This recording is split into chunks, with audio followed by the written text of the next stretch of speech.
There dwelt a man in Babylon, called Joasam.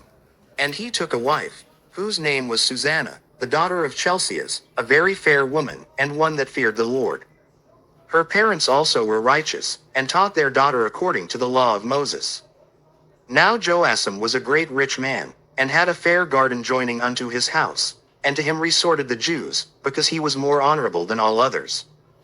The same year were appointed two of the ancients of the people to be judges, such as the Lord spake of, that wickedness came from Babylon from ancient judges, who seemed to govern the people. These kept much at Joasam's house, and all that had any suits in law came unto them. Now when the people departed away at noon, Susanna went into her husband's garden to walk. And the two elders saw her going in every day, and walking, so that their lust was inflamed toward her. And they perverted their own mind, and turned away their eyes, that they might not look unto heaven, nor remember just judgments. And albeit they both were wounded with her love, yet durst not one show another his grief. For they were ashamed to declare their lust, that they desired to have to do with her. Yet they watched diligently from day to day to see her. And the one said to the other, Let us now go home, for it is dinner time. So when they were gone out, they parted the one from the other, and turning back again they came to the same place. And after that they had asked one another the cause, they acknowledged their lust. Then appointed they a time both together, when they might find her alone. And it fell out, as they watched a fit time, she went in as before with two maids only, and she was desirous to wash herself in the garden, for it was hot. And there was no body there save the two elders, that had hid themselves, and watched her. Then she said to her maids, Bring me oil and washing balls, and shut the garden doors, that I may wash me. And they did as she bade them, and shut the garden doors, and went out themselves at privy doors to fetch the things that she had commanded them. But they saw not the elders, because they were hid. Now when the maids were gone forth, the two elders rose up, and ran unto her, saying, Behold, the garden doors are shut, that no man can see us, and we are in love with thee, therefore consent unto us, and lie with us.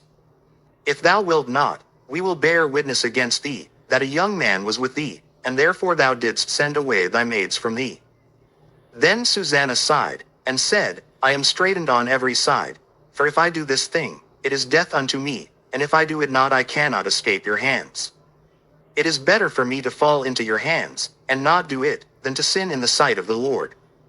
With that Susanna cried with a loud voice, and the two elders cried out against her. Then ran the one, and opened the garden door. So when the servants of the house heard the cry in the garden, they rushed in at the privy door, to see what was done unto her. But when the elders had declared their matter, the servants were greatly ashamed, for there was never such a report made of Susanna. And it came to pass the next day, when the people were assembled to her husband Joasam, the two elders came also full of mischievous imagination against Susanna to put her to death. And said before the people, Send for Susanna, the daughter of Chelcias, Joasam's wife. And so they sent. So she came with her father and mother, her children, and all her kindred. Now Susanna was a very delicate woman, and beauteous to behold. And these wicked men commanded to uncover her face, for she was covered, that they might be filled with her beauty. Therefore her friends and all that saw her wept. Then the two elders stood up in the midst of the people, and laid their hands upon her head. And she weeping looked up toward heaven, for her heart trusted in the Lord. And the elders said, As we walked in the garden alone, this woman came in with two maids, and shut the garden doors, and sent the maids away. Then a young man, who there was hid, came unto her, and lay with her. Then we that stood in a corner of the garden, seeing this wickedness, ran unto them. And when we saw them together, the man we could not hold, for he was stronger than we, and opened the door, and leapt out. But having taken this woman, we asked who the young man was, but she would not tell us. These things do we testify.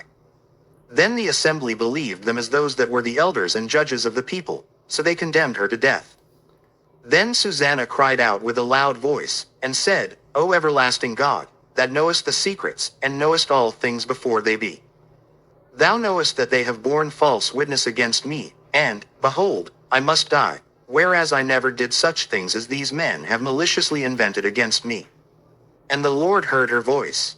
Therefore when she was led to be put to death, the Lord raised up the Holy Spirit of a young youth whose name was Daniel. who cried with a loud voice, I am clear from the blood of this woman.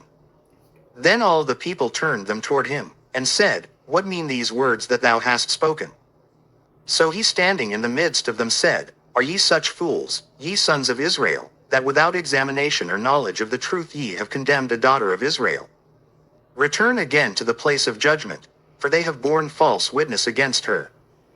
Wherefore all the people turned again in haste, and the elders said unto him, Come, sit down among us, and show it us, seeing God hath given thee the honor of an elder. Then said Daniel unto them, Put these two aside one far from another, and I will examine them.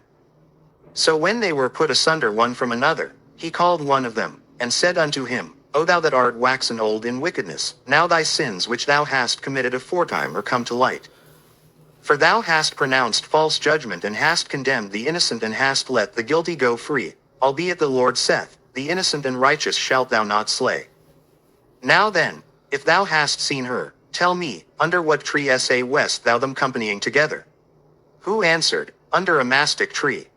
And Daniel said, Very well, thou hast lied against thine own head, for even now the angel of God hath received the sentence of God to cut thee in two. So he put him aside, and commanded to bring the other, and said unto him, O thou seed of Chanaan, and not of Judah, beauty hath deceived thee, and lust hath perverted thine heart.